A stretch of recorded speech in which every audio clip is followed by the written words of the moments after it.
Good afternoon. Cigar Review 93 La Palina bronze label. This was a cigar I got from the monthly club Cigar International, and I've really liked it. So fast facts, it is a 5.5 inch 50 ring gauge cigar made in Honduras. I actually made it in a factory that makes a lot of Rocky Patel cigars. I'll go a little bit more into the background of the cigar in a second, but it's a good one. My initial impressions, first puff, was, wow, this is sweet. Almost sweet to the point where it reminded me, and it did remind me, of some of the Drew Estate cigars that are fermented like pipe tobacco that are just exceptionally sweet.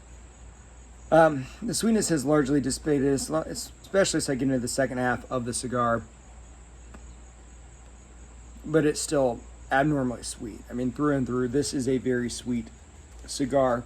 So from a taste perspective, I get tiramisu, I get light chocolate notes. And when I say light chocolate, I don't mean that I barely get the notes.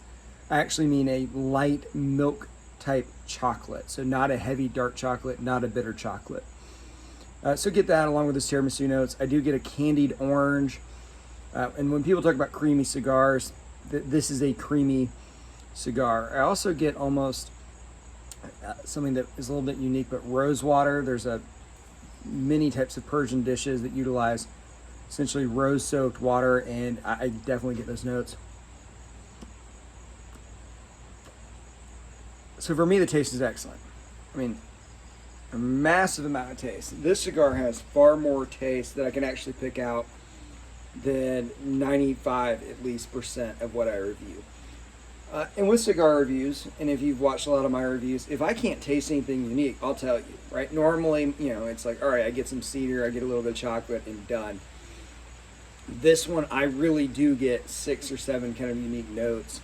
I'm a little wary of people that get that for every cigar. Maybe they're a little more advanced than me, but for this one, I think even someone that's not a super expert would taste just a massive amount of things. I mean, it is absolutely fantastic taste. It draws really well. It burns great. I would give this a perfect score. Everyone seems to rave about the label. I don't particularly like it, although I do think this is an absolutely gorgeous cigar.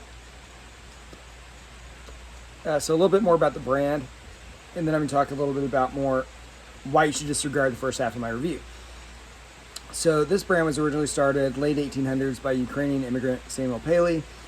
His grandson, Bill Paley, revived this in 2010. At first, a lot of the releases were just TAA releases, which is Tobacco Association of America. But now everyone seems to be able to get them.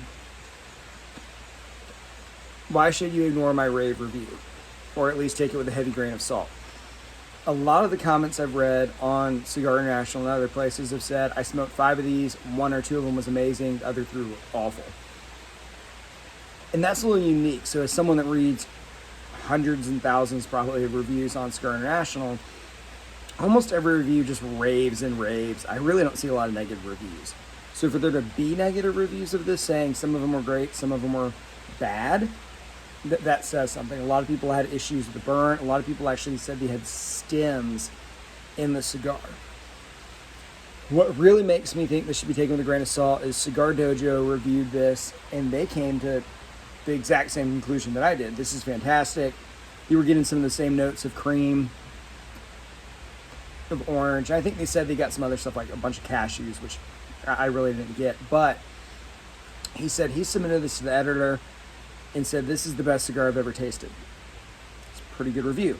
The editor sent back and said, a few other people tasted this and hated it, re-review it. So he smoked 2 more, and he said they weren't nearly as good as the first one. So there does appear to be a massive amount of inconsistency with this cigar. Now, there are some cigars that are just going to be like that, right? You have really good ones, and then you have a lot of bad ones. Some cigars are much more consistent. I don't care who makes a cigar. You're occasionally going to get ones that aren't as good. The Andalusian Bull is supposedly one of the best cigars ever made. And I had one a couple months ago that was an absolute dud.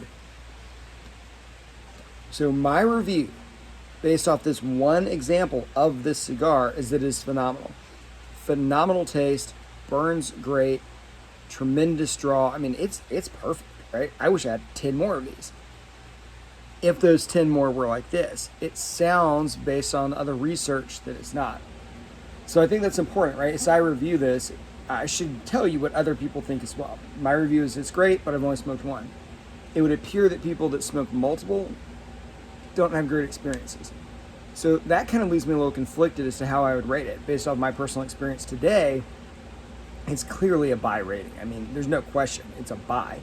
Based off of what some of the other people have said about the quality being so varied, push me to a neutral rating.